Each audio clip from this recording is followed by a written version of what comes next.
And okay, I think we're recording now. Right. Hi everyone, I'm just gonna go ahead and start. Hi everyone, welcome to the Money Store. My name is AJ. I'm here with my good friend Julian over on the other side of the continent and out in California. And yeah, Julian, thank you for joining me. Good to see you. For sure, bro. Man, excited to see. I'm excited and very nice to see you, man. It's been a while. Yeah, We were definitely. literally just what we were texting the other night, and we were just like not even trying to plan it. We were like, yeah, let's just hop on and let's just have a conversation and just relax, chill, talk. I think this is a good way also to kind of I don't want to say like what's the word, like deprogram, but kind of like look back and just kind of like laugh at this whole, not laugh, but just kind of deprogram yourself, so to speak. Like, let's say it just had barely happened. I'm barely leaving the church. Obviously I haven't, but just talking about it, reflecting on it, I think it also helps, for people who are barely like leaving the cult. They can see how well we're doing. We can just talk about it. Obviously it takes time, but I think it's a good way. It just helps people, just to see us how, it's not like we turn into drug addicts. We didn't like get miserable.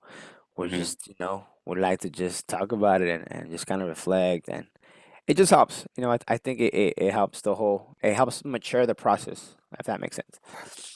Yeah, definitely. I feel like having discussions like this and talking about stuff like this with other people helps me just narrate it in a certain way in my head, and then have that just be a clearer picture, like a clearer book, like on the shelf in my head.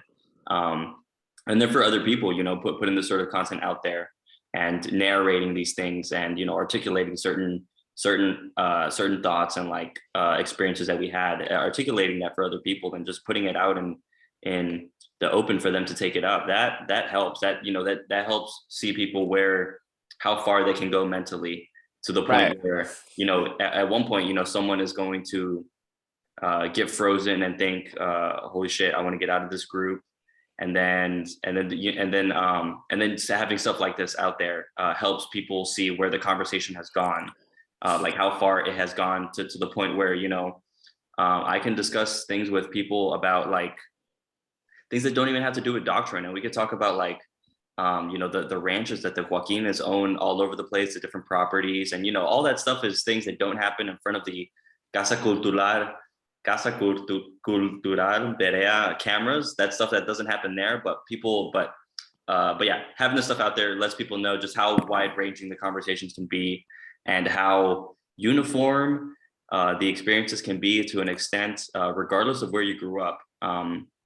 Yeah, and it's great that you were here. And I think one of the topics that we want to get into today is more on the systems of control and indoctrination that come into play once you're an adult in La Luz Del Mundo. So in the previous video that we did, we talked about the presentation when you're an infant, the presentation when you're 14, the baptism, receiving the Holy Spirit, etc. And then at the age of 18, your experiences within La Luz del Mundo are a little bit different because you're an adult now, and Right.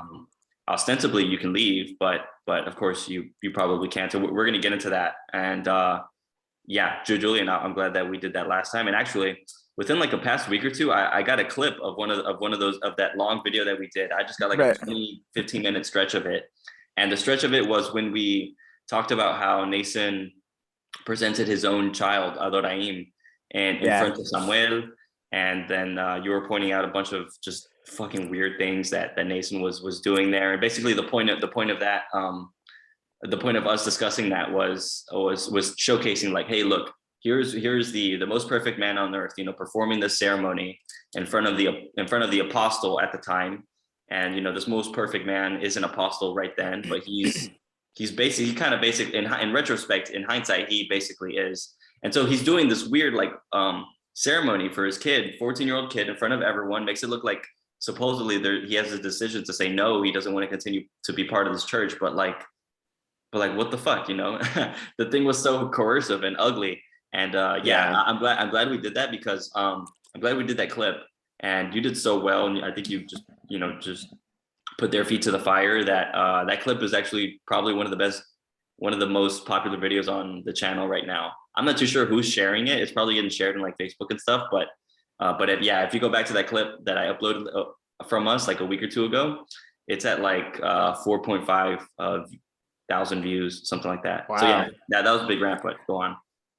Um, yeah, it was, it was just interesting. I was thinking a lot about like when I used to see that video because I watched that video when I was still a member, and I thought for some reason, bro, like back then I would see it as like, wow, what a blessing, like he's got the blessing that the apostle speaking to him and it's getting presented. Like I thought all that stuff. Like I'm sure any member who's watching this video, they probably feel the same way when they watch it.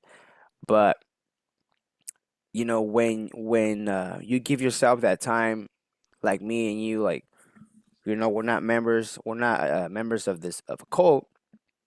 Um, I feel like back then it felt normal, like a blessing because I was so surrounded by that environment that it doesn't let you think like clear.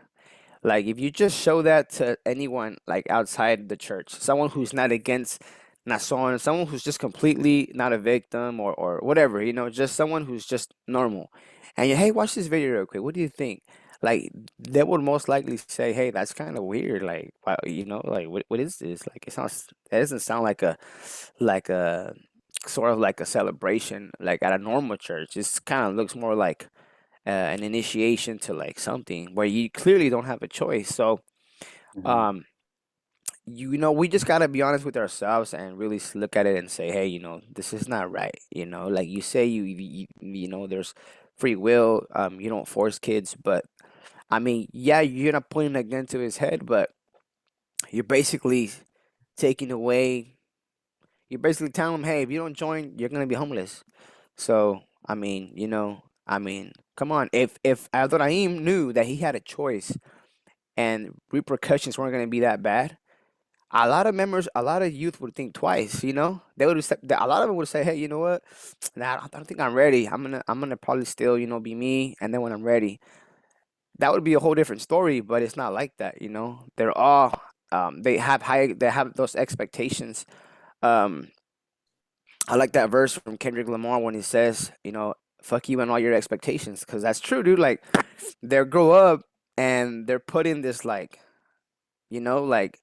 just they're expected this of it. Tucking your shirt and where's your tie, and hurry, you're gonna be late. Go inside, and hey, what sit in the front. And it's so much things, bro. Like through time, and I know you know what I'm talking about. Sit in the Yeah. front. Why are you sitting in the back? No, sit in Mhm. the front. You belong in the front, and all these things like you know in your whole if you think about your whole life within being a member, you were never free. You were always told like expected all these things as a member, like um why is your shirt not matching the rest of the choir? Like a bunch of little things, dude. I could say numerous things, man, but yeah, it's not how they picture it, in their website. The family's like all happy. It's like they're literally promoting this, bro. Like in the Uh-huh. at the end of the rainbow and everybody's happy. Like, nah, it ain't like that. Yeah, I mean, there's those. happy moments. There is happy moments. I had, I'm not trying to put it also like all sour, and sad, but it's just there's times where there's I had fun, a lot of nice people, and because I'm trying to be honest too, right? But at the end of the day, there's this expectations of any youth member within the church for sure. It ain't like you have a choice. I mean, technically, yeah, you have a choice, but it's like weird to explain. Like there's just like it's like you like when you watch the movie where this lady's supposed to marry the king or whatever, and everybody thinks she's gonna marry him or whatever, and she just doesn't want to. She doesn't want to be that live that life of whatever royalty. She just wants to be a normal person. Like it's kind of how the same way. If that kind of makes sense. I don't know if that kind of makes sense, but No, yeah, totally. Yeah, well, when I hear what you're discussing, I think about how your free thinking time is so taken up and swallowed up by the organization in as many instances as it can be. And on one end, that is by way of, hey, we have church literally three times a day. Fucking go at some point. Are you telling me that you can't any of these three times? God gave you 24 hours in the day. Can you just give him one? And then of course it's not just 1 hour. It's like an hour and a half sometimes because extra consas. And hey man, in the years that ever since Nason came into being, and I think it started around God. This is a side tangent. I think it started around when he was doing his hiras, when he was doing his tours, and he had just come into office as the apostle. They would have extra consas at the end of every church, which is just another extra 15 minutes or something like that. Yeah. And then at some point it was like, okay, well, he's not on tour, but I guess we're just still going to pray for him. Anyways, the point is that like the organization is always trying to take up as much time of it, take up as much time from you as it can. On one end, you know, it's, hey, yes, come to church as often as you possibly can. But then on another end, it's also like, hey, we have a community here that is going to notice that you're gone, and that you're going to notice when they're gone, and say yeah, whatever, you say, you do come to church and you're there on time and whatever, you're going to see these people there. And then, hey, if you're going to be friends with anyone, be friends with people that go to church. And then of course, if you're going to work somewhere as an adult, why are you going to work in the town next over that doesn't have a church, that's an hour and a half away? Why don't you stay here in town and get this other different job where you're 10 minutes away from church and you're going all the time?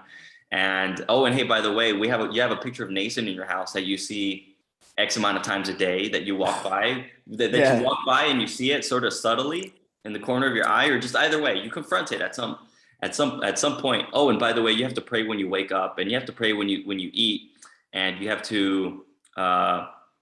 have to pray when you leave town, and driving is the most dangerous thing you do on a daily basis. So pray. I don't know. The thing is that they're always trying to take up your time, and they're really trying to constrain you and like take that out of you. And you and I got to experience it as young unmarried men, and then now you have a partner. And me, I'm not married, but I still felt like the pressure, and I can only imagine just how much harder it is on people like who are adults, who then have children, who then have actual like jobs and other sorts of non-school things, in the way that I am so absorbed in school right now. Yeah, I can only imagine that it's much more difficult for people like that. And it sucks, and not everything that happens there in the church, that all those hours that you spend there is trash, because you do have some sort of stable community that you actually get to see all the time.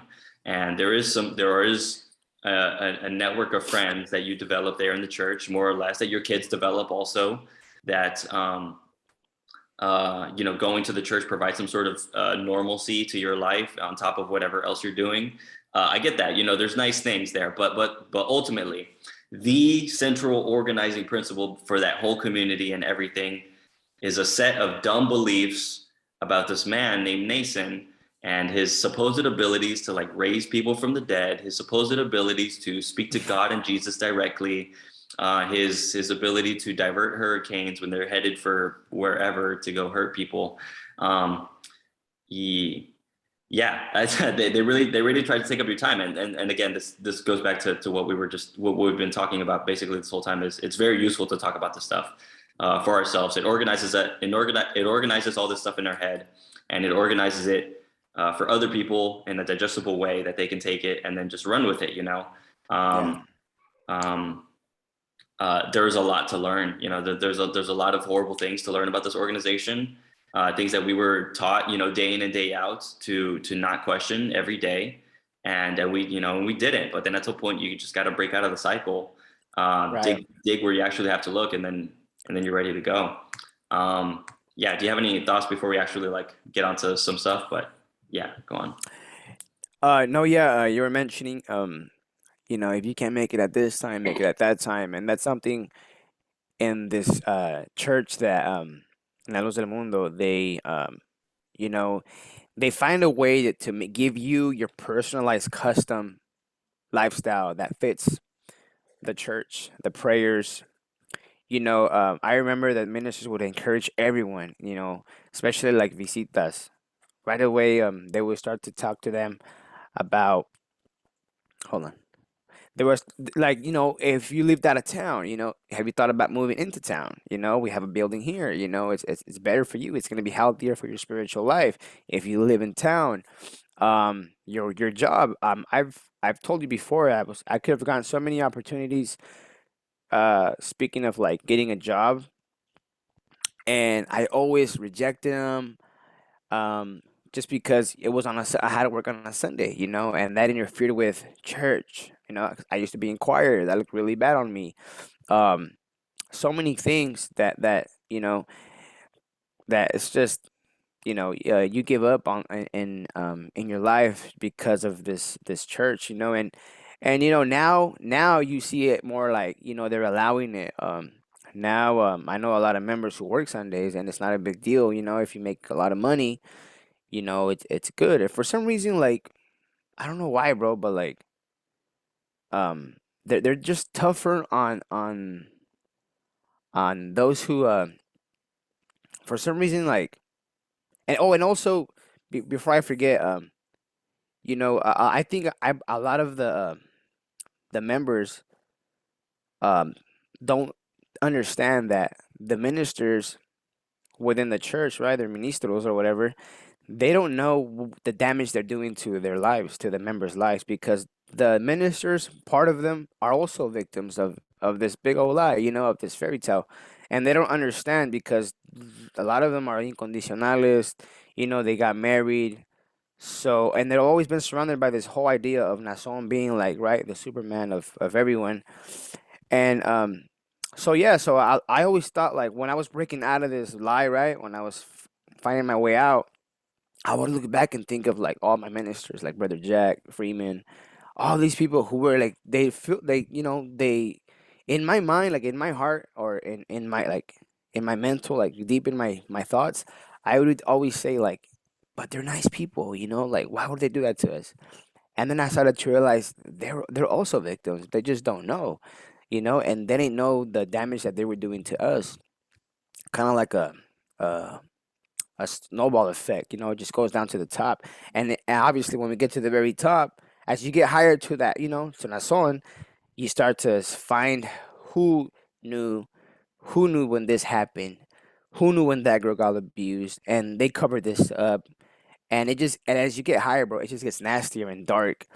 And that's very important for members to understand, because I remember when I first came out, telling some of my family members, they would tell me like, "Come on, you really think they would lie to us? Him, like, the brother, he's nice, or this or that." And I'm like, I didn't know how to explain that. Like, no, they're also victims. They just don't know, you know. I remember when we first got our minister here, where I'm staying at. He's very young, dude. I think he's younger than me, and he's a minister. Mhm. Anyways, when he first called me, I remember he called me, and he's being very nice. He's a very nice guy, dude. Like, he's very nice. He means well to me and my family. I know he does, but he's wrong. And I remember asking him, look, like, yeah, like, you can come over whenever, like, we can be the best of friends, but this is happening, and I'm not just gonna move on like everyone else and ignore it, because the more people do that, the more they feel like nothing's wrong, because everyone is okay with it, and they feel like that right there makes them feel like it's normal to live in this big old scandal of the century. And I remember telling him like, hey, like, can we talk about it? And I had all these questions for him, and he just couldn't answer me, dude. None. No question at all, dude. None. I asked him, well, can you get a supervisor? Can you get a deacon? Can you get a pastor? And he never came back to visit. He never came back to, you know um I mean, I don't know what kind of protocol they follow. I believe, I heard a pastor was saying, like, members who have already left, they were just like, there's no right now, what we're going through, like, the devil is working so hard that any member right now that leaves because of what's going on, they're lost. And I'm like, what do you mean? Like, we're lost? Like, back then it was the opposite. Back then it's, no, let's go look for our brothers and sisters. Let's go see where they're at. We have to go find them. We have to fight against the devil. Now it's like, nah, they're lost. They're apostatas. We're condemned in life. We're condemned. We're already living. We're living in condemnation because of, we just stopped believing in our son, or we have a few questions of him.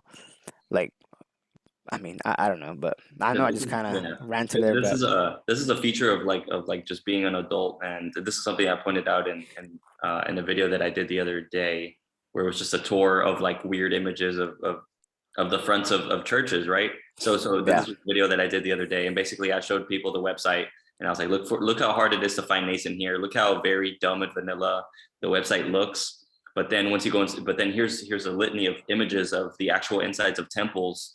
oh Um, yeah, they a little bit before before Nason came into play, but when Nason comes in, and then of course, there's logos everywhere and whatnot. Well, one of the things that I pointed out in that video, and that I love, thinking about all the time, is like, it's like, guys, there is this hierarchy in this church. We get it, okay? There's the members de la banca, then there's ministers, and there's layers to this thing.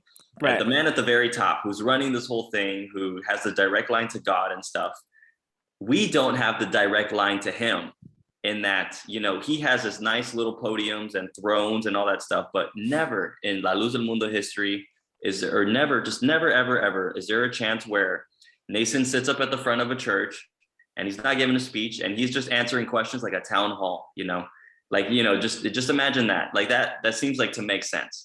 Here's a chance for people who have questions about theology or whatever to ask the man directly. But instead, no, instead we have this, we never get to do that, because the man is way up top and he's too busy, touring the world looking for churches and doing whatever else he's doing. He's too busy doing that stuff. And so you have to go through this layer of like ministers, not all of which can answer their questions.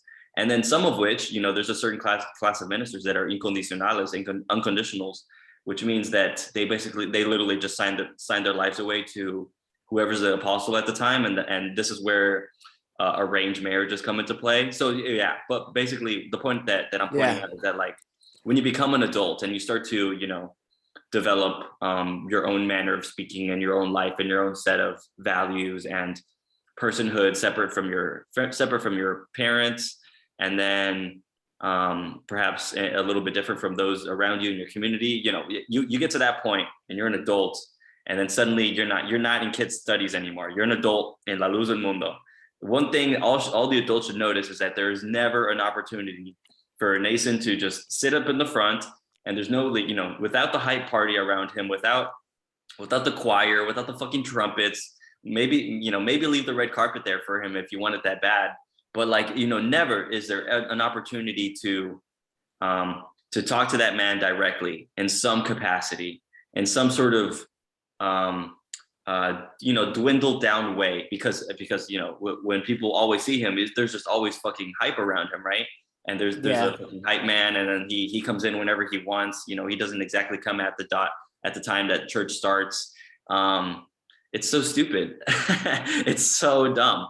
Like, yeah. no, like what kind of like, you wouldn't want to work for a company like that, where the person or the CEO up at the top isn't receptive to all of his employees, from top to bottom. You wouldn't want to be that. And then that should be the case even more so for, like, this religious organization. They're trying to sell you the product of Nason, of Nason being the man, the only dude walking the face of the planet. 7 billion people, we found him. It's this fat Mexican man. He has the direct line to God and Jesus. And he has the direct line to God and Jesus. He could go to the bathroom right now, get on his knees and call him up like that, right? That's true, but like, again, in La Luz del Mundo, in La Luz del Mundo, they sell you the story of how the distance between God and Jesus has been collapsed, and Nason can, like, directly get to him.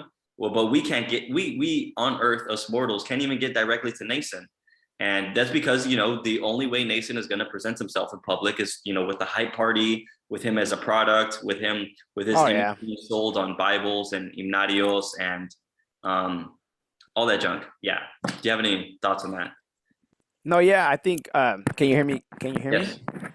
I think a way, because so when Nason takes over, right, with Samuel, it was like he was always sick, so you couldn't really see him. And then once they would hear like his voice, I remember one time they played a recording of Samuel because he was very sick. No one has seen him for like in forever. And once they play a recording, just a recording, bro, the whole crowd went crazy, right? Oh, like everybody was yelling and screaming. So when that song takes over, I'm like, cool, like now we're gonna have an apostle who he's This gonna be in our daily lives, humbling. Yeah. walking in and out of our churches. We're all gonna say what's up to him. It's gonna be nice. We go up to him, and it's gonna be all love, because he's younger now. He's not as fragile like the other one, if that makes sense. Because you're talking about you're the most powerful man in earth, but yet you're so fragile. You have security guards, and anyway. So I'm assuming like, okay, now someone's taking over. Um, you know, uh, it's gonna be different because before he was an apostle, a lot of members would say like, yeah, he's fun.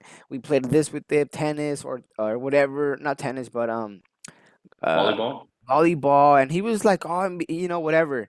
But now he's an apostle. Now he's just way too busy, bro. Like, you know, um, you're not, dude. Like, all you're doing is it doesn't take you 3 months to get a plane ticket and go somewhere.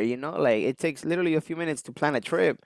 You know, um, And yeah, like I think that's a big role in keeping them exclusive.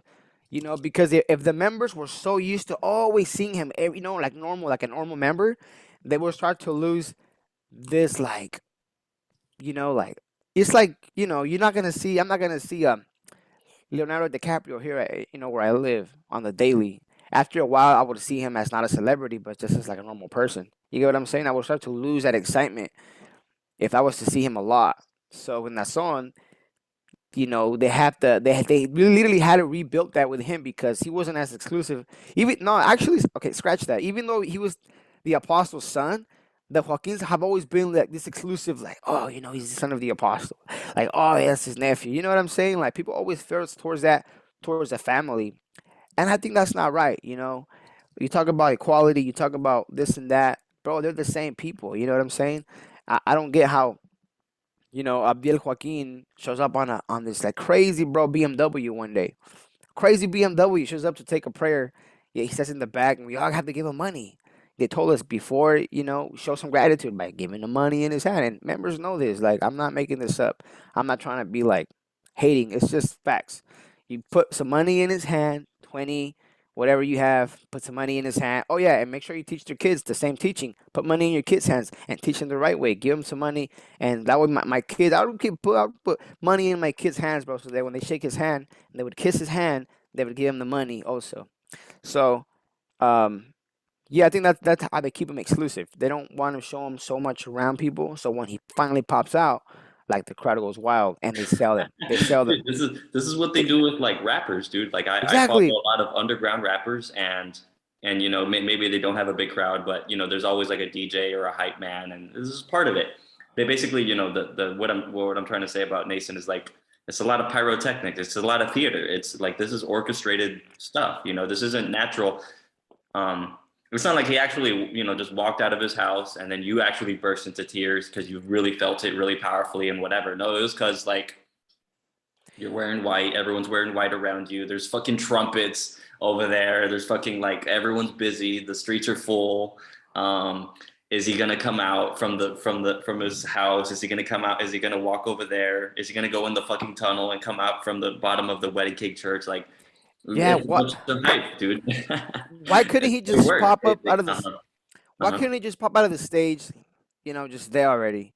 Why does he have to like show up and walk in the middle of the crowd and everybody's and then the person who's introducing him, right? It's usually a pastor or in the area supervisor. He has to like yell, the apostle is making his way, and he's yelling, bro, and the whole crowd goes crazy. Why just keep it, just keep it relaxed, chill, everybody relax. Like now that I see it, um, it's just one big and as long as like you said, a product, and they know how to promote it very well and get people excited. Because if the members lose that excitement, dude, I think once they lose that excitement of Nason, which is supposedly la obra perfecta that they feel, it's all fanatism. But once they lose that, I think they can really start to think for themselves. Because that's one thing that always blocked me from being so from brainstorming now and thinking and wondering.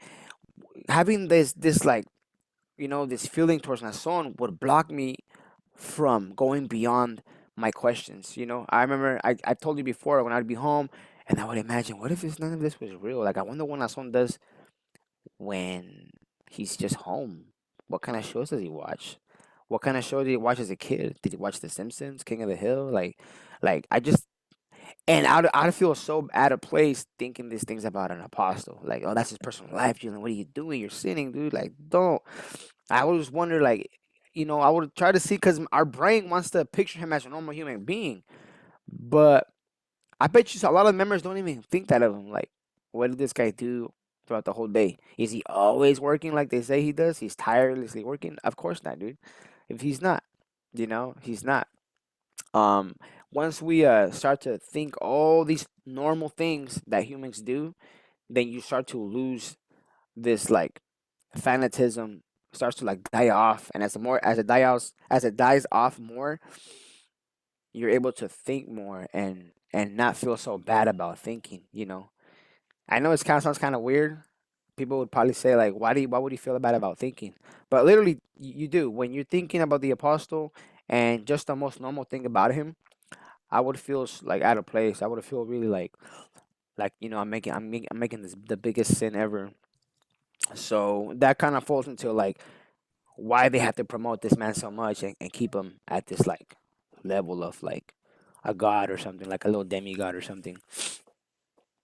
It's it's wild, man. It's wild to think about how it's really just a product. He's really just a dude, and what one of the like it, kind of going back to the point I said earlier about how far the conversations can go.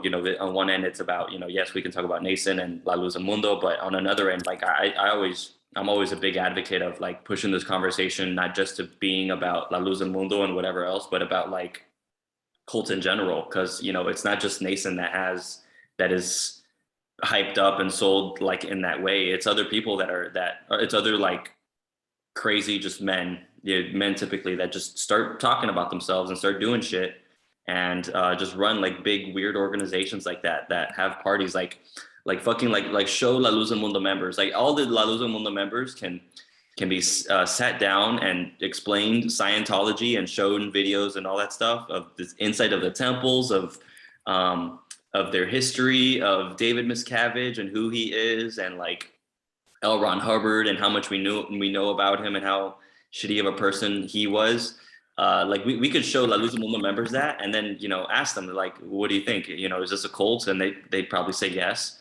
But then but then the thing is, like, okay, well, can we use that same mirror and flip it back on you? Like, because look at what they're trying to do to you. Look at the behavior control. Look at the information control. Look at this hype party that they put you in. Look at this man that's at the center of your entire organization, who's so charismatic and untouchable and immaculate and whatever. And then, like, you can't talk to him. That's kind of what was happening in all the other groups. It's just, a certain person that has so much power and then maintains the distance and then uses that against people to, like, keep them believing, to keep them, constantly worrying about you, and, just all that bullshit. And um, I don't know, man. Like, it's just it's important to, like, to recognize all this stuff, and then help people, like, recognize that, hey, man, this is literally not the only group. This is literally one small ass cult in a sea of other Oh weird yeah. groups, and we don't want, and we want people, like, to recognize that here, so that they don't end up falling in them again later, like, later on. Um, yeah. No, you're right. When I realized that I was in a cult, and then I didn't know about Scientology. I'll be honest. I know about Jehovah Witness, because they're always talking smack about Jehovah Witness and the Catholics, right? The Luz del Mundo. That's how they try to shine, by talking smack about other religions. But anyways, And they don't have those people there present, like, in the churches. No, yeah, it's like, all hype party. I mean, when you go to those buildings, it's the same message over and yeah, over. yeah, like, it's like how I said before. If you leave church, if you leave a Luz del Mundo, you're gonna turn into this horrible person, this drug addict or whatever. But if you ask them, wait, but are they members in the church who still do drugs, who smoke, who drink? Of course they are. They're all over, dude. Like, they live like that. So really, like, why would you use that against people who want to leave? Not because they want to go sin, just because they want to just leave this church. They don't feel healthy living here. But you have to use those. Oh, it's because they want to go sin, you know. And let's say that member that left cussed. He always cussed in church, but it was okay. For some reason, he's gonna change. He's still a member. He's got hope. But now that you left, oh, see, that's why you wanted to leave, because you wanted to go cuss.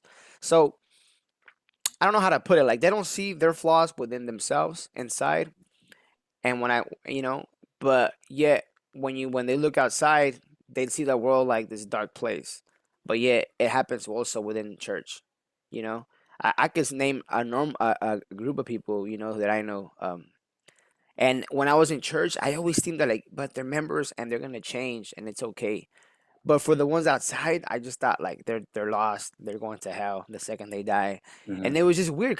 But what's the difference? Just because you have the LLDM brand on your shirt, like, what? You're still the same. You're still doing the same things, this same sins. So like, what makes you more special than the ones who left church? So it's just this thing that they put in your head. Um, what was I gonna say, dude? You were mentioning what were you mentioning? You were talking about how Nason keeps his distance, and how you know He stays so exclusive. He maintains his distance, hidden all the time. People are told that he's busy all the time, and yeah, just yeah, oh yeah, I was gonna yeah. say, yeah, when I was still in La Luz del Mundo, I didn't I wouldn't realize, w- what a cult was. I didn't know like all the elements of what describes you, like, how do you know you're in a cult? First of all, how do you know you're in a cult, right? So when you start to do all that research, you realize, like, hey, you start to see a lot of things within your community that it qualifies definitely like you're in a cult. So now that I realize, now that I left La Luz del Mundo 2 years later, or 3 years later now, almost 3 years, you realize that the Luz del Mundo is so small compared to the rest of the world, or the rest of the religious world. And you start to realize, like, you go from being in this community where this is everything, and you feel like there's nothing outside La Luz del Mundo. It's like when you open the door, you see like darkness, and if you walk out, you're gonna fall off. And then you decide to fall off, and you realize, like, you're it's so small, dude. Like, La Luz del Mundo is so tiny compared to like the religious world. Obviously, what's happening within, it's very messed up. But yeah, you're definitely right. As our we grow and get more mature and get more information, um, and it's so sad to see members like Nalos del Mundo, right? Like, how they're still living in this world where they're just the only ones in the entire world that are gonna get saved. It's crazy just to put myself back in that position, to think how I used to think. I would not be able to, dude. And they're just so programmed. Now I see it clearly, bro. It's like Neo in the Matrix. Now I can see how it's all working, and they're just like so programmed.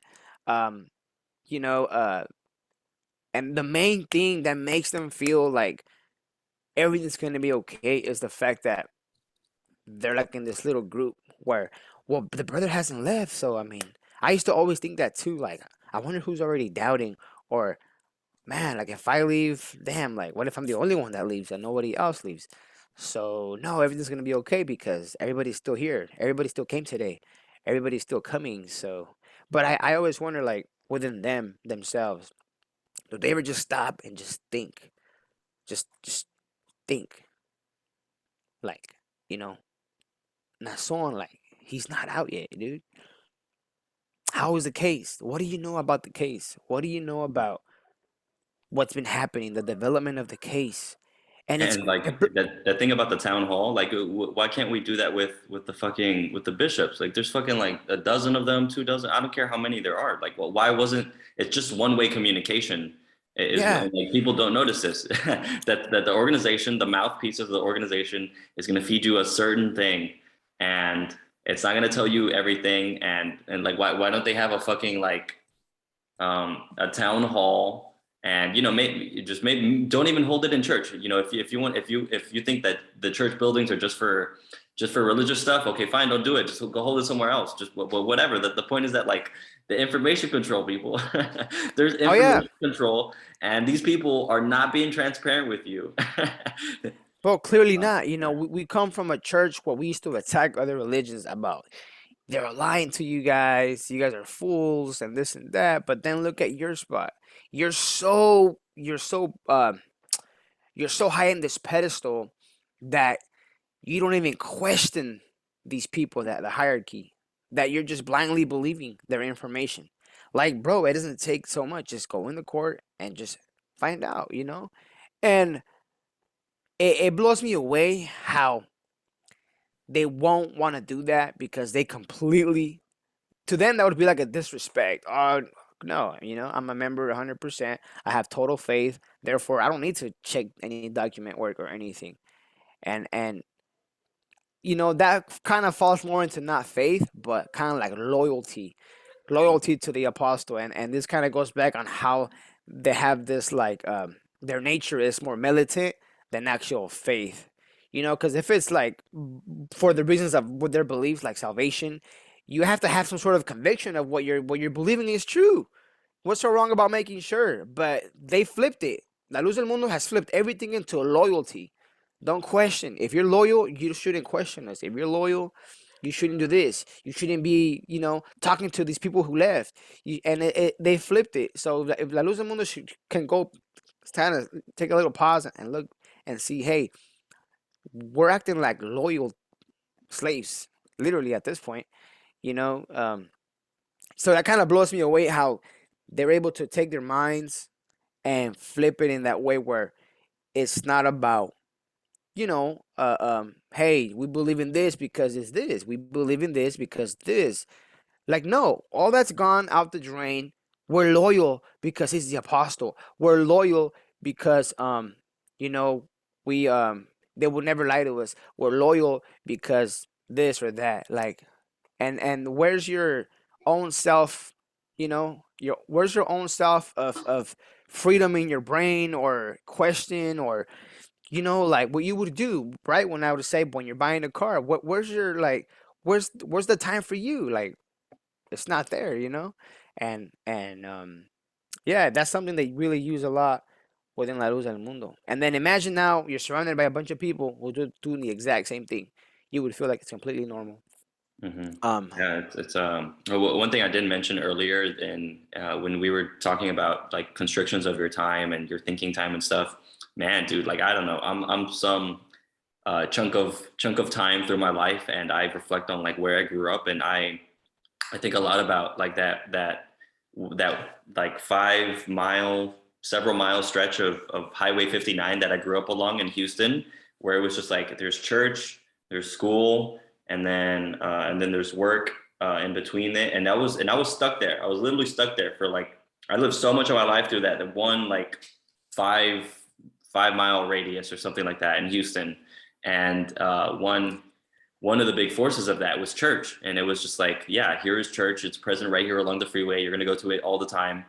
Yeah. And I point that out because like that's literally like all I knew. That was basically like all I knew. I knew the small church, and then I knew the big one when they constructed it. And we just always knew church people and grew up around them. These were our friends, lifetime friends. Right. Which, cool. That was great having lifetime friends, but but that friendship and that love is conditional to the point where like, hey, do you believe that the fat Mexican over here does the magic powers like I do? If you do, then we're actually like really good friends and we love each other and whatnot and whatever. But hey, if you don't, I don't love you anymore. What else was I gonna say? Another thing I was gonna say was how like it's interesting how Samuel himself was a very so I described Nathan as being a product. Samuel was that before. I think he did that first before Nathan for sure. Well, yeah, duh. He did it first before Nathan, but he, insofar as I know, did it more than like Aaron did it. When we think of Aaron, we don't really think of him as someone who had like initials plastered everywhere and pictures of people, but whatever. Samuel was there. and then there's this transition into Nason, and this transition into Nason. Yes, we get pictures of him, and his image is slapped on like the himnarios, and there's posters of him, pictures of him that people have in their houses. But there was also this added layer of like extra things they started doing for Nason, like the fist pumping, with Somos de Nación Joaquin. You know that, Oh like yeah. as you were pointing out. Well, when you were discussing what you were, just now, all I could think was about how these people were also like led into these practices of like of Somos de Nación Joaquin, chanting and pumping their fists, of like of constantly singing certain hymns every time he walked in. And then the militancy that you talked about, he's a new face. He's younger. He's going to be functioning more. He's not going to be sick all the time like Samuel. And like right then and there, in those first months of Nason coming into power, there was a big push for people to sign up for the Obra, because there was just this rejuvenation in the organization, right? And that's when they start pushing more people out. And I think that is for sure actually in those years when friends of mine that I grew up around with were sent, got caught up in that, and then were sent over to Africa, to Equatorial Guinea, to go preach and whatever. Me and my wife were gonna go, bro. We went to like this meeting. Sorry to cut you off. No, yeah, go on. We I'm went. done. I remember my cousin was there. My cousin ended up leaving, so he's gone somewhere. But I think that was a perfect timing for them. They're probably seeing like, hey, this is the moment. This is our moment where we need to like push this to like a level, and that kind of falls into. Now, someone kept saying like we're growing so big, so they have to push out all these members, all these new members, and that was a perfect timing for them to kind of do that. Everybody was hyped up at the time, right? Everybody was like, the new logos, the new phrases, hasta el último aliento. Yeah. All these like weird, and then they put them on the temples, like all over the temple, you'll see it. So, and this is all new, right? This is all and within the members too, they all talk this way, like, oh, es que hay un orden, or estamos con usted hasta el último. Like they have this like militant way of talking, and the members know exactly what I'm talking about. If you talk to a La Luz Del Mundo member for more than 5 minutes, he'll say something that someone has already said. And it's weird, bro. Like you talk to one, and they're like minions. Like they've talked to like they just kind of have the same vocabulary, And that took a while for me to get out of my like out of my stuff. And that's something that really bugged me, dude. That kind of goes back to why I used to always cuss purposely. I would say the F word, fuck for a long ass time, because I wanted to just deprogram myself, bro. And I told this to my wife, like, you don't know what I've gone through. You don't bother to ask me, hey, how you doing? Like, no one from my close people that live here that know I live has thought of visiting me in this like world of love they preach, to see how I'm doing, to see why I love is live. conditional, dude. The love is conditional. Totally, bro. I never thought. Yeah. Yeah, members can probably see me as like, he's a liar. We're the church full of love and this and that. Yeah, I thought that too, bro. But watch when you leave. Like you're gonna get stamped as boom, no disease, like, and they won't come. They say it, yeah. Yeah, and I told my wife like what happened, and the only reason why they know I left was because of what's going on. That's the only reason. And if it was for something else, who knows? Scratch that. You probably still wouldn't, because they're just. I know a lot of members who were always getting in trouble because, hey, we need to go rescue our forgotten brothers, los que se han salidos, and we would never go. Everybody was too lazy to go and talk, and like no one cared, no one cares. So they're just, I don't know, man, but it's rough, it's cold, it ain't. I lived it firsthand, and I'm kind of thankful that happened because it made me see really how it really is, But you were saying, sorry, I kind of went off a different direction, but No, that's but good. yeah, like I think you how I was putting it in my head, you were like in the cycle, right? Everybody's in the cycle because everybody's like, at church at 6, da da da da. Everybody knows about the eventos. Everybody knows about this, and everybody's in the circle, bro. And everybody knows what's going on. And it's kind of weird to say this, but everyone knows what's going on within their lives, within the church too. It's like this, like little Mexican novela that's just living in this like little world, right? And then who has the most cool suit, or who's getting married, and are they getting married in the church? Oh no, they're not, because that's just how it is. But once you kind of like in that along that cycle, just kind of like whoop, you just kind of went off, and then you see in the circle spin, and they're like, um, yeah, it's kind of crazy. It's just kind of like it blows me away how like there's so much more to life, right? Look at you. You're in this, right? You're going to school. You're meeting so many different people. You're just like your mind is just probably expanded way more. So you look back into like this little town in Houston where you just, you thought this was it. What it's like, man. Yeah, it's weird. It's, So it's yeah, really strange, like looking back on it.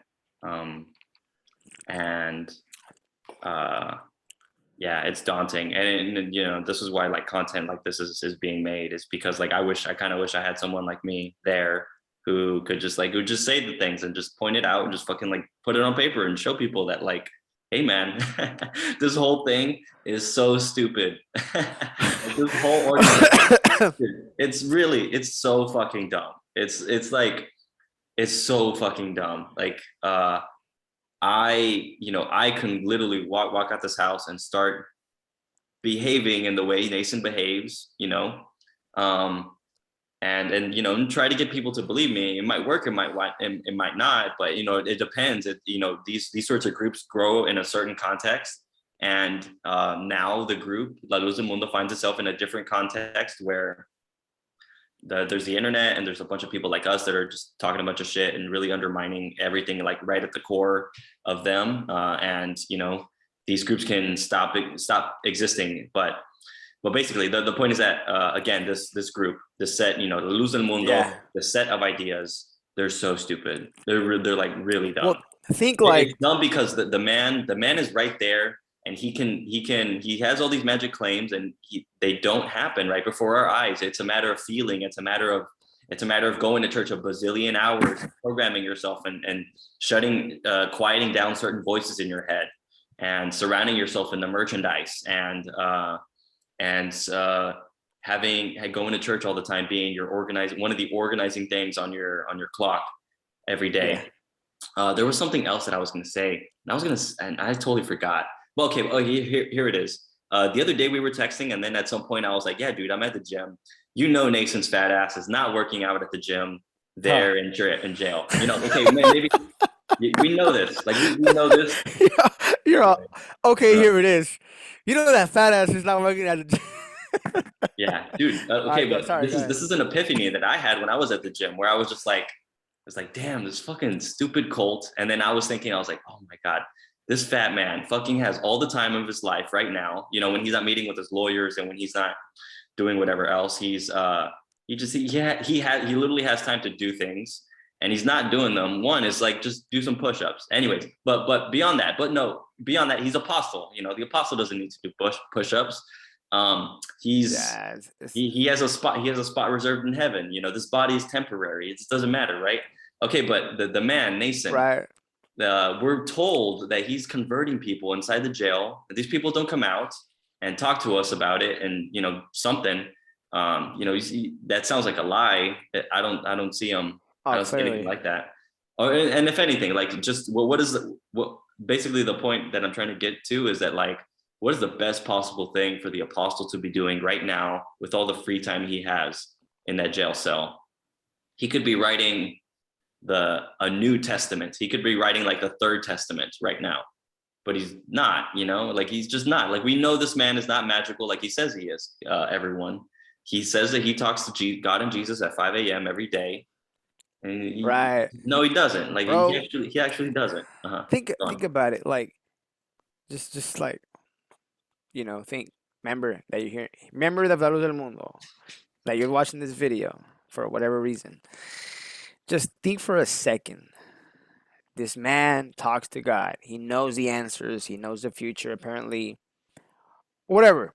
You get the point. But he's been locked up for how long now, AJ? Like going for 3 years. 2.5 years, dude. It's been almost.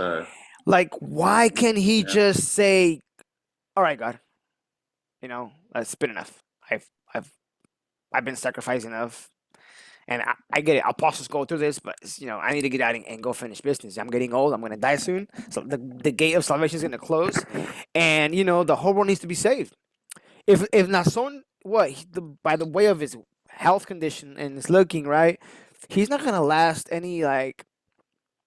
I don't think he'll be living any 20 years more, bro. Like with his size, I think he's obese, right? We could say he's obese, and no shame to that or anything, but I bring it up. Why? Because this man's the savior of the world.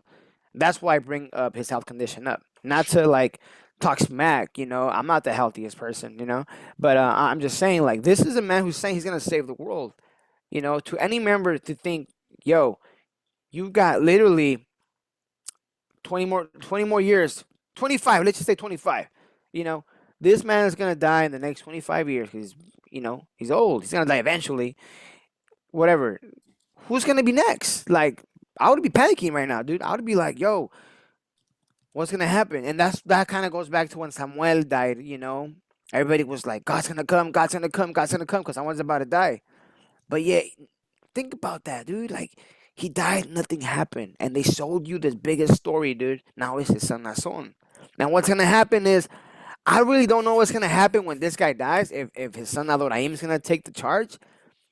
But if he does, and you still don't see it, how this is just a family business, bro, man, I just really feel bad for the members even more, because psychologically they know that they're in a some sort of like fairy tale, whatever, however you want to put it. This is not true. What they're preaching you is not true. Yeah, in the moment it sounds nice when they're crying, when they're praying, the choir. I get it. I lived it. It sounds good. The environment can really get to you and make you cry. But when you go back home and you really think through, like, yo, is it true though? It ain't true. You're wasting all your time. You're wasting your time, and it's just like that's what really like bothers me, that members don't stop and just kind of think, okay, so Aaron died, nothing happened. Samuel died, nothing happened. Now someone's gonna die, bro, and nothing's gonna happen. Nothing's gonna happen. So they don't see that. They don't see, because think about it. That bullshit lie that they made up from the last apostle to Aaron. All the people, it was 2 years, whatever time. Everybody went to hell because there was no live apostle within that time frame, right? But now all of a sudden, now after Aaron, now it's Samuel, now it's Nason, and now it's like this bloop bloop bloop bloop, and another head keeps popping out, and it's just you see a pattern there, like Yeah. you know. I I I, thought I want to I point this thought we out. were. Go on. I was look at this is from my mind standpoint. When Samuel died, I thought we were all screwed, bro. And who knows when the next boss is gonna come? Probably another 2,000 years. Who knows? But it was right there and then. It was his son Nason. Like, how can you not see this? You really gonna believe that all those people went to hell because there was no apostle alive from Aaron to back then? Just think about that. No, dude. They all went Can to I say hell. something? I want to say something that I said in an Go interview for it. Go for it. last Sunday.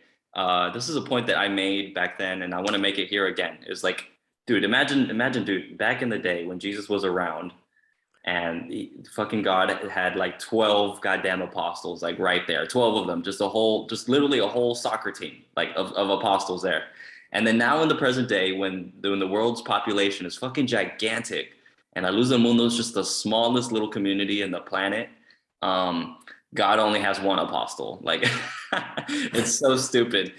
And then like, okay, Right. fine, maybe we only need one apostle because we have the internet and we have whatever other tools of communication and whatever. But then the thing is like, oh, well, the apostle's just arrested and he's just kind of chilling in jail. Fuck it.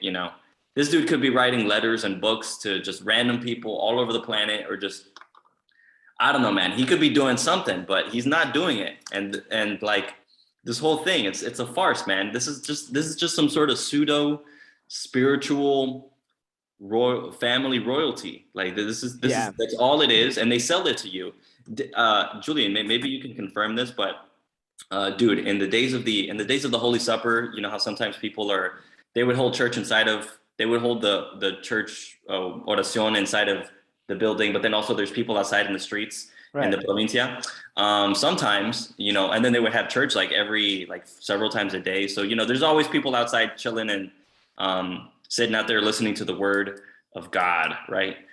Sometimes, but then also people are in the streets and they aren't sitting down and listening because they're just walking, they're going about their day. Sometimes Eva Joaquin would walk, into the street. And did you ever notice this where, there's church going on and there's people sitting down and just paying attention like normal. And sometimes Eva Joaquin would be walking through the neighborhood and she would have to go somewhere to like a comedor. And she would walk and down the street and people, it was custom. And I saw this many times. It was custom for the brothers that are sitting down to literally stand up and watch the woman, for them as like an act of reverence to her, as like an act of respect to her while she's walking to wherever, to stand up and have her walk past, and then she goes away and then you sit down. You know what I mean? Like, I don't Yeah, know. yeah, yeah. There was this sort of just practice that was there. And it's fucking No, weird. yeah, Like, like it's fucking weird even because within one, us. you're taking in the word of God. This is a very serious moment. And then you're interrupting it just because the lady who sleeps with the apostle, to put it crudely, is walking by, and then you're supposed to interrupt this whole thing for her. It's a whole spiritual family. It's all theatrics, it's so stupid. When Nason came to Anaheim, right? It's California. I think it was his first time in California. And I remember we went in and they had like the red carpet where he was supposed to walk by through. Bro, they weren't you could not step on that red carpet. You had to jump all the way around the building. And everybody who would cross, like people who were staff, they had Yeah. a dude, they looked so stupid jumping over the red carpet. Like they couldn't just step on it, dude, because you just can't. If you do, you're apparently gonna go to hell or something. You're gonna get cursed, or the apostle's gonna hate you or get mad at you because you stepping on his red carpet. But yeah, yeah. I mean, bro, bro, it's just part of the protocol they do to make these people look like very very big, and that's why you have these ginormous decorations for Nason Joaquin. Like you have Santidad de Jesucristo, really small, bro, but Nason Joaquin is like just huge, freaking huge structure, big, bro, bigger than a normal wall. Like why you gotta do all that? But yeah, man, man, yeah. So should we start talking about something like marriage or the obra, just other things to just other like little topics about adulthood Yeah, to keep yeah, people and I was watching. gonna say this. Yeah. So when I left church, right, um, a lot of members, some members would always ask me like, "What about your kids?" And that's something that is hard as a parent because, the indoctrination when you're a parent in this church. When you're a parent, when you get married in this church, right, more rules apply to you as far as just how it is, right? Because you have to get married. There's rules to how to get married. The whole 3 month restriction thing. If you need more time, and if the minister decides no, you can't get married with her, he has total control. Like that's weird already. But it's just how it is, believe it or not. So for someone who's new to your channel and watching this, if the minister doesn't agree with you marrying this young lady, you just can't marry her. They decide. Anyways, you get married and then you have kids and like you got to present them in the first 40 days. If you guys had sex and you guys weren't married, then the baby's automatically going to go to hell if he dies before baptized. There's so many twisted things to it, bro. Like I'm not making this up. I Like know. now you go back and it's like whoa, like these people are in control somehow, some way. There's just fear involved. If you don't comply, there's repercussions to it, right? um what's it called? I know members, bro, who were caught, having sex, and I remember this dude was crying because he didn't want to get married, bro. But they're kind of forcing him, and it's like, it's just bad. But anyways, so yeah, once I got out, bro, like one of the big things they tell you, or some members told me, like, what about your kids? What about your kids? Like, because we know, like, if the members get out, then obviously automatically your kids are going to hell for some reason, and yeah, it's tough. It's tough. There's just so many things, and it's tougher when you're the one who's out and your partner is not out yet. Um, so it could be tough, but yeah, I know couples who separated. They just couldn't. It just couldn't work out. Um, and you know what? Talking about like, I know this. If you go to Mopar's channel, right, the YouTube channel, Mopar's, I don't know if you ever watched that video of this like sister who was she was in the batallones with her husband, and they like made it through all the you know all the tests, and they were finally sent out to like a church, and she's literally the maybe she's the ex-wife now, but she's in his channel talking how it was when they were in La Obra with the batallones, and she speaks like it's crazy, bro. That video really woke me up like a lot. She talks about how it was in La Obra. They had to like, since they were the adults, married couple, they had to like watch, you know, the obreros, and she was talking like how does an apostle send a group of young people in their hormone stages, right, still being in the same household, and she was mentioning how they were like all having sex, or they were like, you know, they were just doing stuff like, and you know, it's just weird how in church you have the man on this side, woman on that side, but yeah, Nason sends a group of kids to sleep in the house, just all together. I don't know. I mean, it's just kind of weird, but it's crazy how she explains how she broke out, how she had all these doubts, how you know the information was coming out, and man, like props to her. You know, she had a really strong mind to really stand up for herself and not let a community of people belittle you, you know, because they're all following the protocol. And I don't know, man, maybe it's just like a gift or a super, I don't know what it is, but some like people like me and you and her, obviously, we just tend to question things, you know, we're not scared to like think out of the box, you know. Um, but yeah, I recommend that video for anybody because she's the next wife of a or a she. Well, I mean, I don't know if she is now, but she you know she shows her face. She mentions people. She mentions like how she broke out and you know how her husband just left her and kicked her out of the house, and you know that's kind of um and I guess that happened with them because they were ministers. You know, I mean, think about it. Any minister's wife or husband who decides to leave, I think for them it's more critical and they have to divorce or something, you know. But there's videos of just who's that member? He's in Fresno right now, Fresno, California. There's a video of him giving the school a Sunday school and talking about if your member has stopped believing in Nason, he's an apostate. You have you're free to divorce, literally. And I'm just like, whoa, like what they're teaching, you know, it's just um, how can members not see it? You know, it's like at a stage where you know, I was telling someone I know you spoke to him before. He lives in Canada. I'm assuming you know who he is. I just don't Yes. want to say his name, but Yes. you know, I was telling him how um right now the people who are just left in the church are either a lot of people who know what's going on but can't leave because of you know they're trapped in a and when I mean by trap, I don't mean by like a cage. They're surrounded by a cage. They're trapped emotionally because they have family members still in it, you know, and then they have their cousins and then their little cousins and then their grandparents because in La Luz del Mundo, right? And it's weird how you're only supposed to marry or you're very encouraged to marry somebody within the church. You're not supposed to marry somebody outside. So as these members marry into each other, the descendants or whatever, it just gets deeper and deeper in this hole, and it's so hard to get out. You know, it's really so hard to get out. What if like one grandparent who is above the whole family tell, hey, you know what, I was wrong, this whole thing is a lie. But you can't, even if you told them, you know what, we were wrong, you can't. They're also already brainwashed, and they've already all those that family has married also into the church. You get what I'm saying? So Mhm. it's like they're multiplying, and it's just so hard to leave because you think we're okay, we're normal, because they're so down that pipeline of just lies and this community that it's all brainwashed and lied to, and you know, for them to step out of that comfort zone, like me and you, it's like we're wrong, we're the devil, all these crazy ideas, right? We're Yeah. gonna get struck by lightning.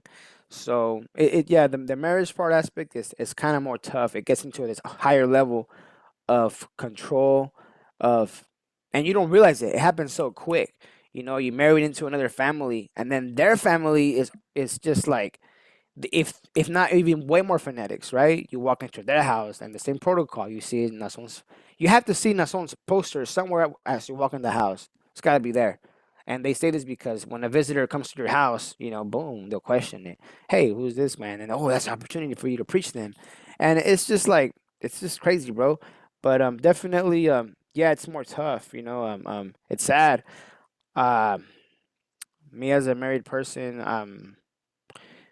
man, I could, you know, we could probably make a whole other video on how tough it is. But if there, is there any questions you have as far as like me being married and something that I went through or anything, just to kind of like, No, just that I've not gotten married, and I've definitely had I've definitely had my own pushes into it, and I see, and I always, even before this whole Nason arrest thing happened, I have been mentally out for many years, and in those early years that I was mentally out, prior to being arrested and all that stuff, I always viewed marriage. I always viewed the function of marriage and La Luz del Mundo as literally another step in your indoctrination, and not really in your indoctrination actually, but just another added step in your membership in this group to like fully fucking like lock you in more. Because yeah, like you said, it's not just that you marry another person; it's that you marry into their whole family, and this whole family is going to know you also, and you're going to be,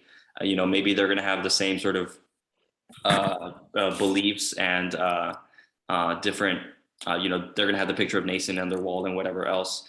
And right. so, yeah, you marry into another family. And then it's also about how now that you're married to someone, both of you are responsible for one another's salvation, are responsible to some extent for it. And it's fucked up because then, that's used against people. I know so many people that are Yeah. married to members that are still inside the church, and literally, like, not just you, there's a lot of other people that are married to other members, to people that are still inside a church, and these people can't get out because they see their own half of their family, still in it, and they're afraid of repercussions, and they're afraid of like having to deal with these questions. And then of course, just, okay, well, how do I explain this to my neighbor? How to explain this to my work, uh, to my colleagues there? How do I explain this to my own children, of just like this group that I was in, that I'm taking them out of because I'm so mistaken about it? um, it's tough, man. It's tough. It's wild. And I honestly, in those years that I was, an adult, and I was about to finish my undergraduate degrees, and that I was, starting to just become more of an adult, I always viewed marriage as this one thing that was going to like really fucking lock me in if it did get me. And then, it didn't get me. But still, Yeah. I use school as an excuse. I had to use school as an excuse to stay away from the obra, from the all the offers to get into the obra, because the idea is, oh well, AJ is still doing something productive, and he's going to eventually dedicate it to the apostle. So it's kind of like you either go to the obra and do something for the apostle, or you go to uh, Yeah. to, to school and then you do something for the apostle. I was also using school to get away from marriage, as in just like, I'm going to continue going to school, and I'm going to off put this thing of um of marriage. But there's a thing, you can only off put it for so long, because at some point, um you, at least in my church in Houston, there's different groups that they put the men and women in, and even the children and the teenagers.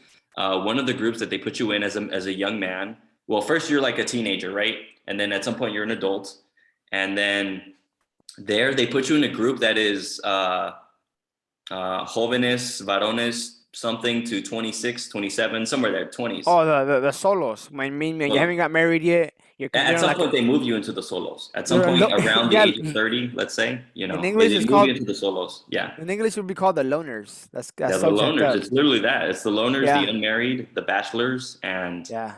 but that's the thing though. When you enter a group like that, the members definitely see you a little bit differently. In that, like, why is this man unmarried? Does he have a job? Or if he does, then like, why hasn't he started a family? Um, there's so You know many what? young women who can get married. Why doesn't he just start a family? And then, yeah, and then of course, like, when people marry within the church and they have children, that is natural growth for the organization, because that kid is going to grow up Yeah. locked into this thing. Yeah, go on. Yeah, I was gonna say I know so many people's lives have been ruined, bro, because they just wouldn't be allowed to marry outside the church, and Mhm. sometimes there's just no one who you're attracted to in the church. So you look to, you're like, I remember people would tell the ministers, "Can you check in the any other local churches? Literally arrange this, I bro, knew this. to I knew see if this. there's anyone who is a loner like me. I'm a loner as well. Kind of match their age difference and see if they can make let's get this guy married." And you know, some people just wouldn't want to, bro, because they didn't love this person. Like, how, imagine, bro, like I'm gonna get married with this chick because I'm already past my age and I'm just still a loner, and nobody wants me, or no. But then you're like, but then you see her and you're like, no, like I don't wanna, not to be mean, but it's just like, nah, dude, I'm not gonna marry you just because of that. I'd rather just stay single. And there's so many people, bro, who are now older and they're just single and they're miserable. You can tell, bro, they're not happy because had to be forced into this life. And I wonder, did they ever ask God, like, why am I still a loner, God? Like, why didn't you give me someone? Why didn't you give me somebody in your church to be happy with, you know? And I'm so glad that I see a lot of youth members who end up falling in love, or end up meeting people outside the church, right? And then they go that way. And some of them wake up that way too. You know, Yeah. the person who they married that's like in the outside world, you know, they stopped going to church little by little by little by little by little, and then eventually kind of woke up out of this like, and this huge like crazy tunnel. Um, and some people don't. Sometimes it works the other way around. Sometimes the member forces their significant other from the world just come and come and come, and you can tell like these people are just going just because they just got married with a member, and they go and they get baptized, and then like a couple months later, then they both just stop going, and it's just really weird, but it does suck. It does suck, and these are some of the things that you know people don't talk about within La Luz del Mundo. People don't want to think about.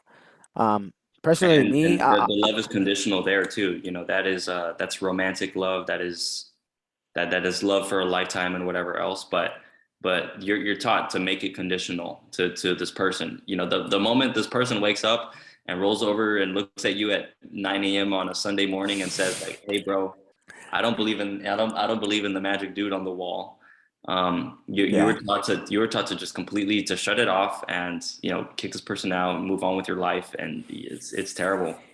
Yeah, I've always saw this church as I got older, and see how it worked. Nothing is natural. Everything's kind of like by loyalty, or by some sort of like, this is why we have to do it.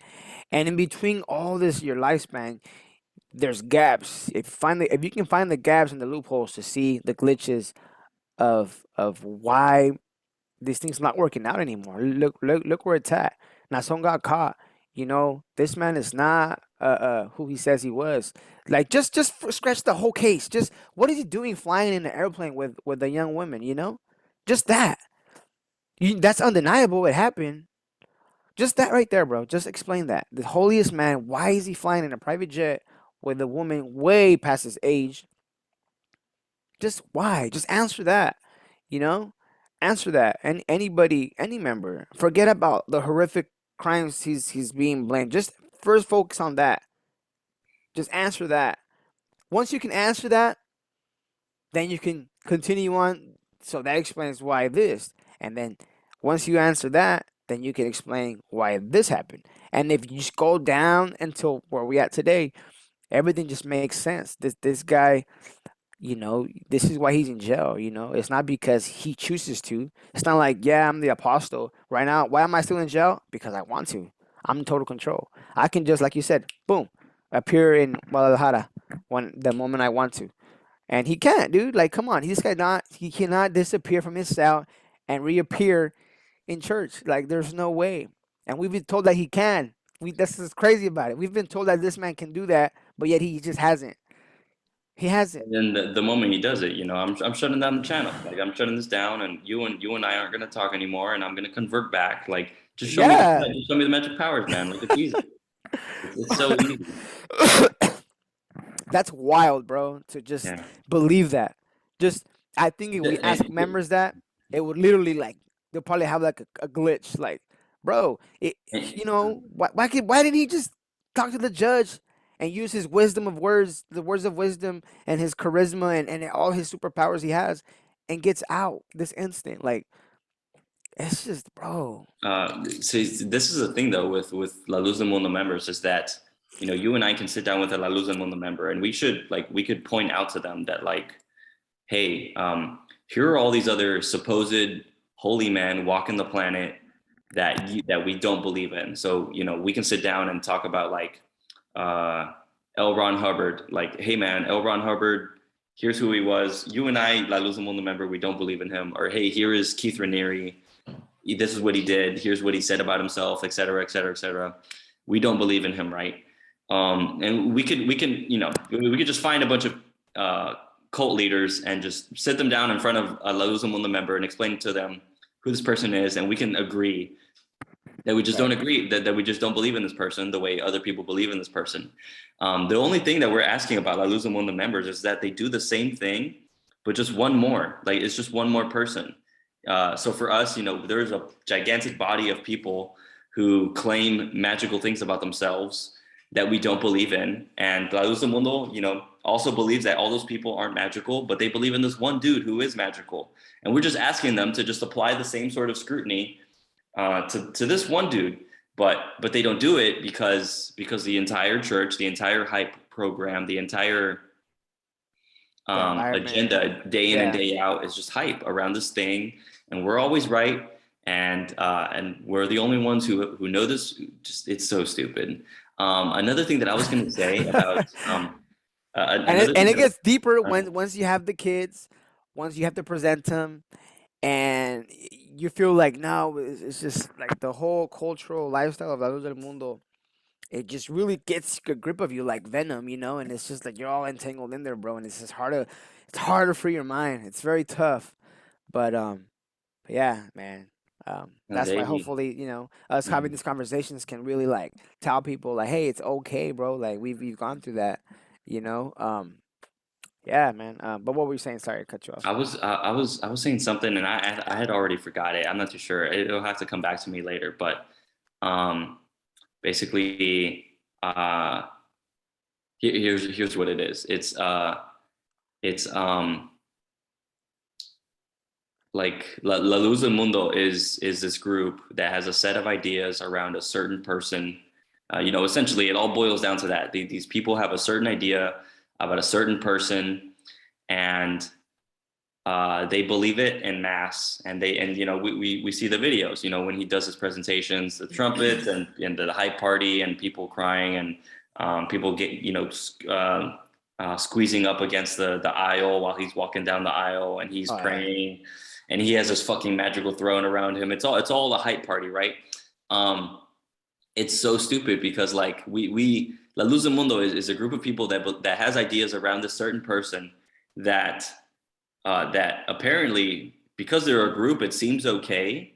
But if we met an individual person who told you that they had all these same ideas about this one other dude, you know, we wouldn't allow them to believe in those things. We would dismiss them as crazy. But just because, you know, a bunch of people decide to take up the same crazy beliefs, it's a religion, and it seems normal to people. It seems normal to people that see that like every Sunday. And what else was I going to say? I was going to say something else about how just this just people like literally like take the time to recognize that this thing is just absolutely not what it is, and take the time to do that. And it's fucking hard, and it's scary, and it's not easy, and the world is scary for sure, but it's worth it because just the more time that people spend in this organization, the more that they just squander their life, you know, like here's one other thing that I'm going to say, and this is something that I was trying to get to actually. Another thing that sucks about the organization is that, you know, there's people like us that can exist. There's people like there's people that we know, and you know, we were them at some point, that can exist where people are like mentally out, but they're still physically going. And the thing that sucks about that is that I hate the fact that I kept physically going, because by physically going, you know, you're physically going, and then you're not talking shit there. You're just sitting there, and you're just sitting there quiet, and then your presence there, you know, adds to the rest of the presence in the building, and that has people. It makes people think that, you know, that you aren't questioning there. Yeah, you're sitting there and you're not talking shit. Yeah. But you can talk shit all you want in your head, but that's no good because your body's still physically there. Your eyeballs are still there. People might walk past you, like an hermana might walk past with a very short skirt, and yeah, maybe you look at her, but you don't judge her. Like in your head, you look and you're like, yeah, I don't care. I don't give a fuck about this building. But still, the fact that you look, in their head, it can be read as like, oh, this is a brother who's supervising me, like all the other brothers that are supervising me, and they're looking at me. They're not questioning this whole thing. Basically, what I'm saying is that like people get drawn to keep going, and then that physical presence of theirs is still used by the church Oh yeah. against the members. Members are used against one another. Yeah, that kind of goes back into like you're even though you stop believing, you're still your presence there is like contributing to the environment in within the building. Like Yeah. let's say we go to like a big church where like we know there's so many people within the churches who right now don't believe anymore, right? They're just going like you're saying, they're physically going, but mentally they're not there. They completely don't believe in this. If all those people right now, bro, just boom, stop going, that would really impact the community who are still, like in zombie mode. They were probably still kind of like they'll have like a big time glitch. They'll be like, "Whoa, what happened? Why are our numbers falling?" I told my wife this. I was like, "So you telling me that you would be a still 100% faithful person? Let's just say your whole family left at this point. Where are you gonna stand? Will you still be a believer? And even if the minister left, let's say they all left." Just here in where we're at, and then you're still be here. Why are you really in the church? Is it really not the environment, or are you there because it's your self control? Like you by yourself. Like, are you doing this for you? And I told a picture. Imagine you walk into the building one day, and half of the members are saying, "You know what, minister, we're out. We're not getting any answers. We're leaving until our answers our questions are until our questions are answered. We'll come back. But right now, we're gonna take a break. We're gone." And what if you see these things happening, and it's just you and like two other members from like down the street? Like, where would you be at? Let's say your parents left. Where would your faith be at? Just let's just say it happened. Like, you know, like that would really mess with people's heads. They won't be. What if there wasn't enough people to say "Somos de Nación Joaquin"? What if it was like just three of you saying that? How weird will you feel? How weird will you look marching down the street with just three people? It feels right because there's hundreds of people doing it, right? Like in Guadalajara, and that's why they do it. That's why they get all the hundreds of people because it makes them feel like you said, that person who's physically still there. It plays a huge role into people's mindset, and that's used against them to kind of feel like everything's still 100% working. Like Hmm. whatever.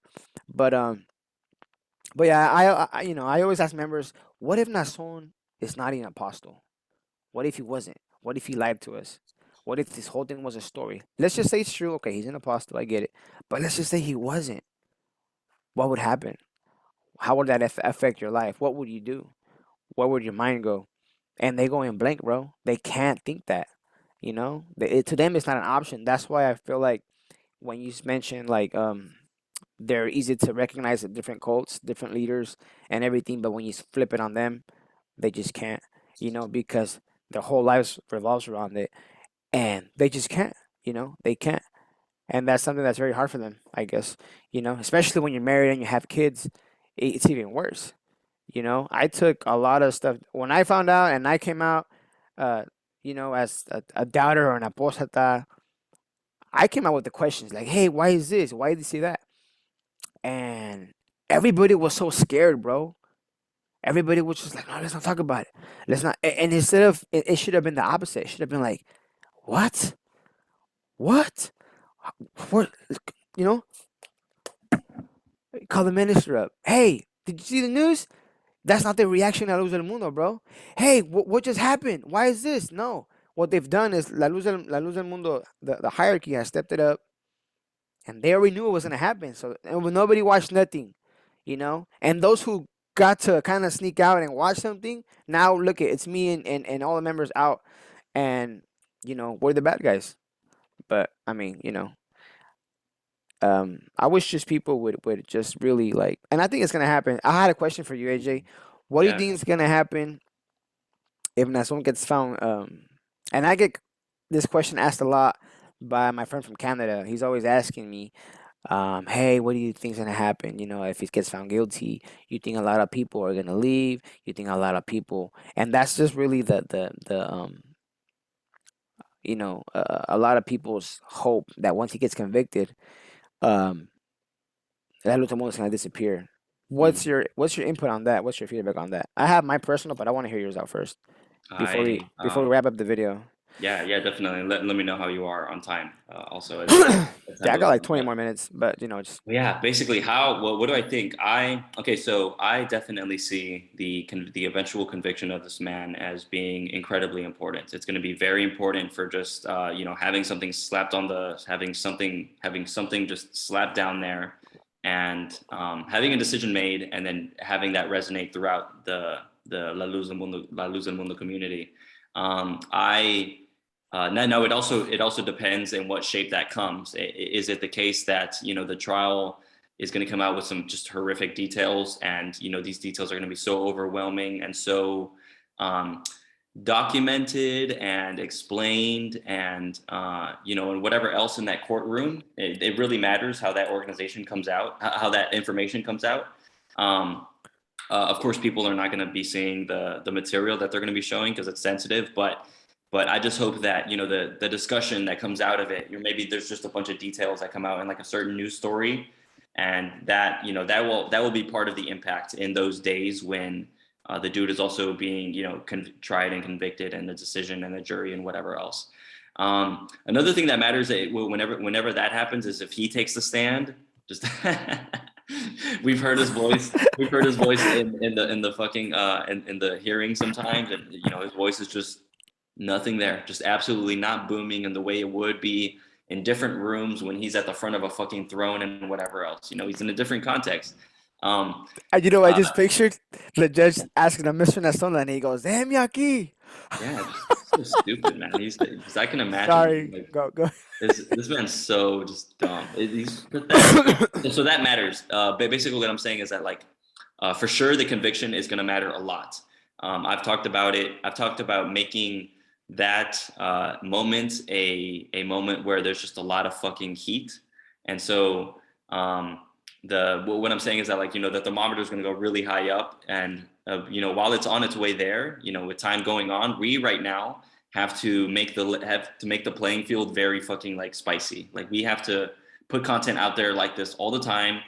We have to press the organization we have to point out when the organization is doing hypocritical things. We have to point out when news stories come out, when new developments come out, that sort of stuff.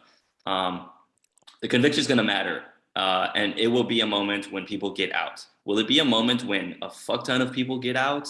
When just about virtually everyone gets out? Eventually when the dominoes fall?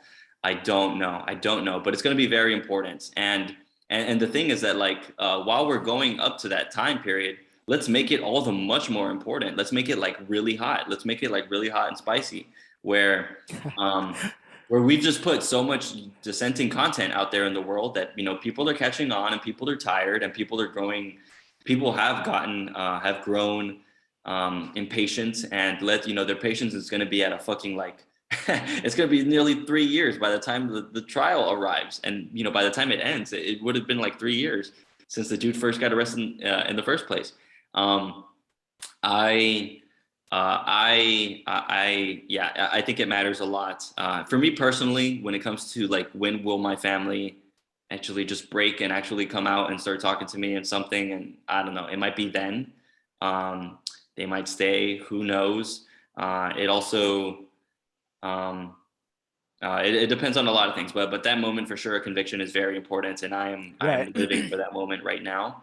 A sentencing comes many months down the line. That doesn't really matter too much, but that'll be a sort of a second hit, later on after the actual conviction, and then it depends how the church reacts. It sucks to say that I think they can pull off placing some new apostle interim, to be in his place, or maybe some Yeah. sort of they're going to make this new office of apostle medium, so someone who talks Like directly to the just apostle. a I'm not different sure. I'm system. not sure. Just yeah. What are your thoughts?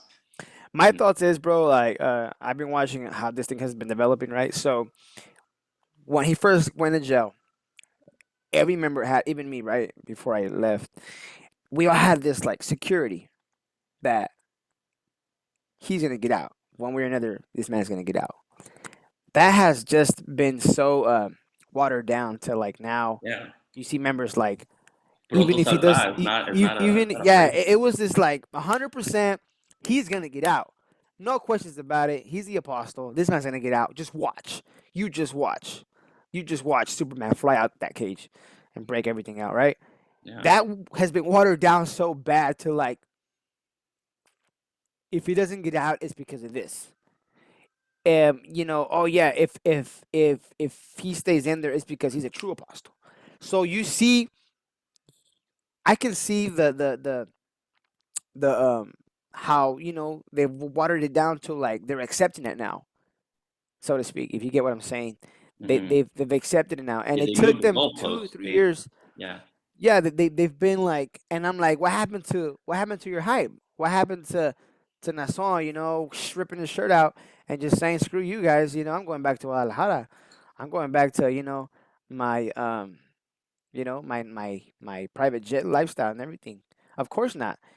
So in that aspect, like when he gets convicted, I feel like all those members who were kind of like watering it down to like not accepting that he's not gonna get out, and even if he doesn't get out, he's still an apostle. I think those people are gonna stay for the moment. That could be years, but for a large number of people, they are gonna get out. Because I know there's a lot of people who are impatient and just want to know what's gonna happen. Those people, I think, are gonna get out, and I think when he gets convicted, they're gonna have to first go back. Okay, why did he get convicted? For the people who are willing to go in and dive in and really know the truth, just be normal human beings. Fuck, just fucking be normal, and just why did he get out? Okay, let's go check why did he didn't get out. Let's go review the case, and then you're gonna have people who are not gonna want to do that, who they're gonna just accept it and say no, that yeah he got convicted because he is an apostle. Those people are gonna probably stay in for a little longer, but I think once they feel the loneliness, once they feel like even ministers are leaving, like big stuff like that happening, then I feel like that's gonna really start to really hit.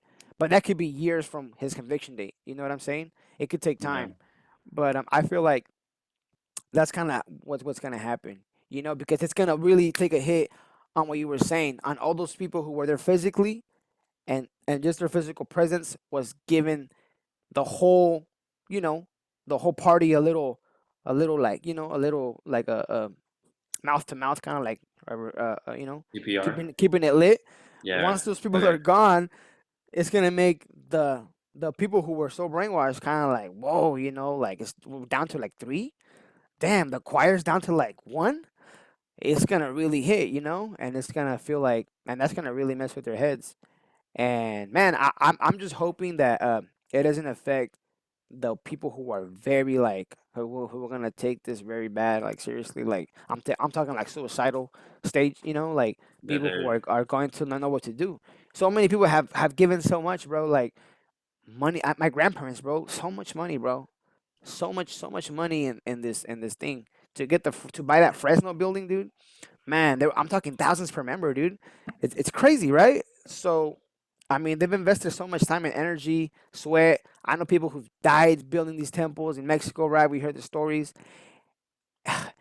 Man, dude, I know members who there was this tragic accident here in California, and for the mother who lost she lost her three children in the car accident. I don't know if you heard about it. It happened in California. They were visiting their father. He was passing away from cancer. And on the way to see their father, these three kids died. They were here from Cali, and like the church had this big old ceremony. And I think back on the mom, like I wonder what she's going through. Now that Nason's locked up, and like this is not even real.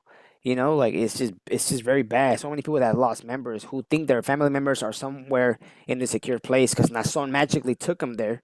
I mean, none of that's true, bro. And that's kind of what I'm worried about psychologically. yeah. So because I remember when my sister passed away, my little sister passed away. that was very, very big for me to really accept that. So that song's not real. This man, so what happened to my little sister? So all that other side, that's where it's gonna get really tough for a lot of people. It was tough for me.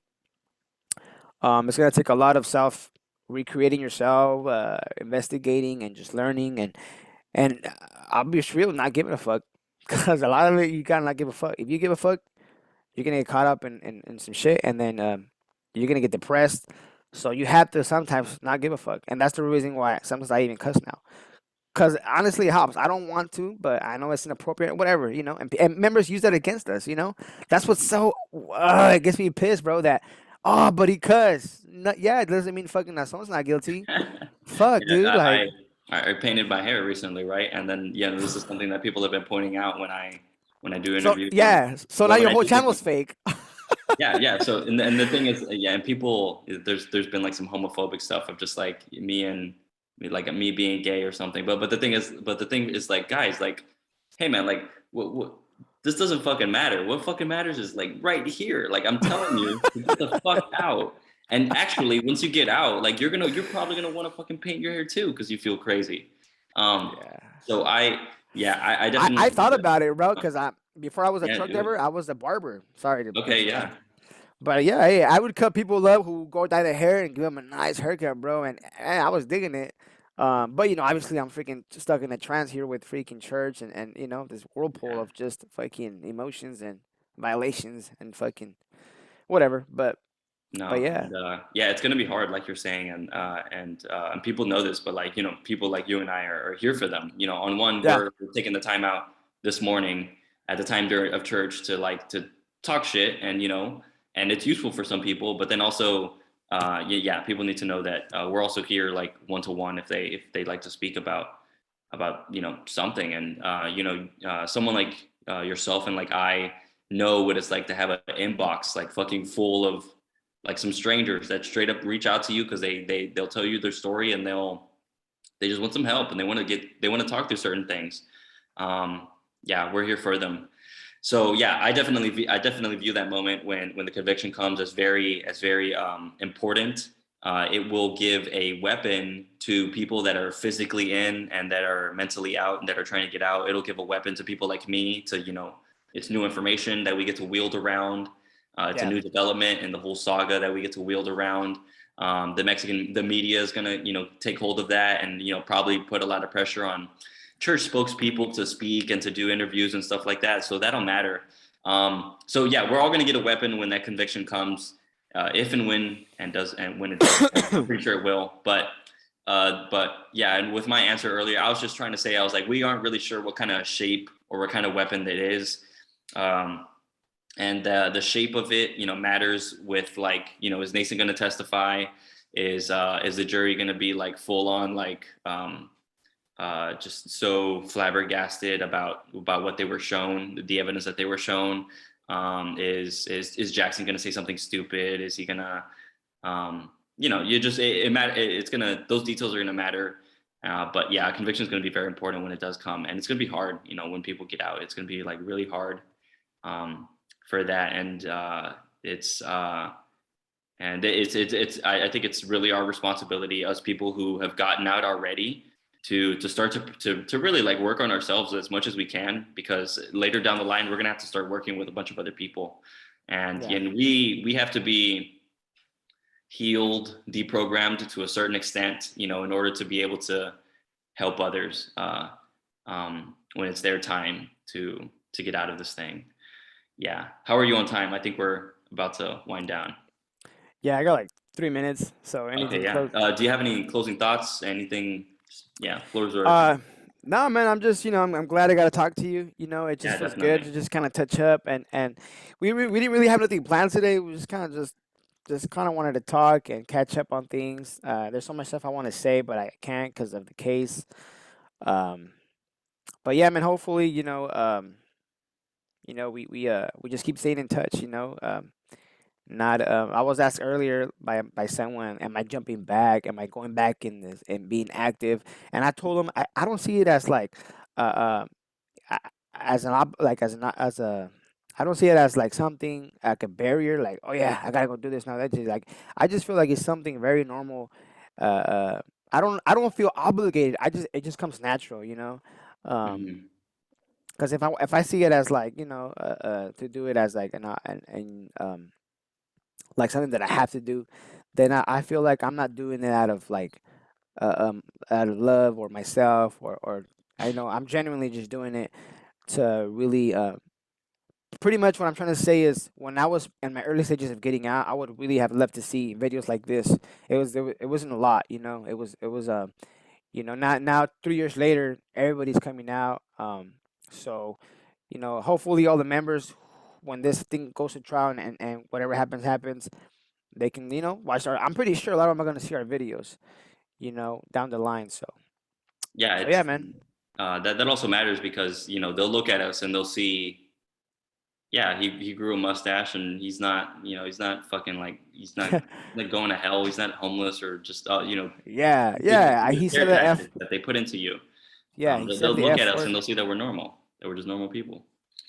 Yeah. So if you're watching this video, in the future, or in nah. Yeah, But yeah, man. So yeah, that's pretty much it. I'm sure. that's great. Hopefully, we can make another video and a very Yeah, interesting definitely. video.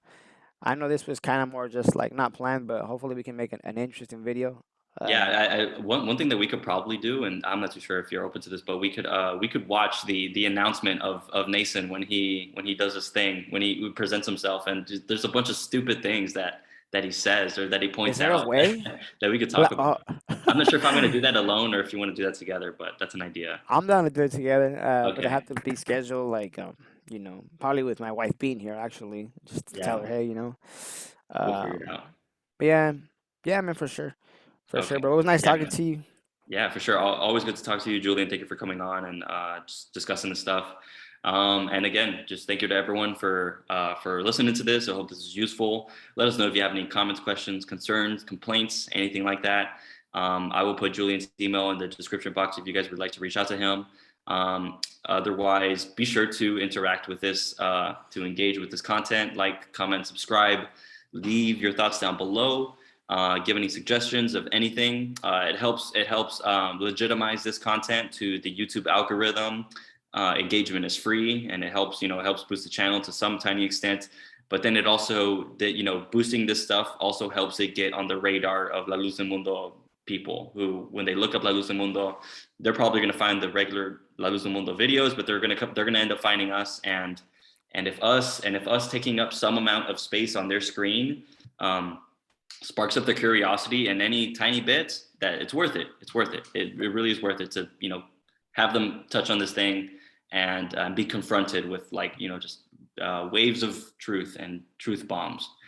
Okay, Julian, this was awesome. I'm gonna stop recording in like 2 seconds, so we'll say bye to everyone. Goodbye, everyone. Thank you. Peace. Yes. Okay, I'm gonna. Um,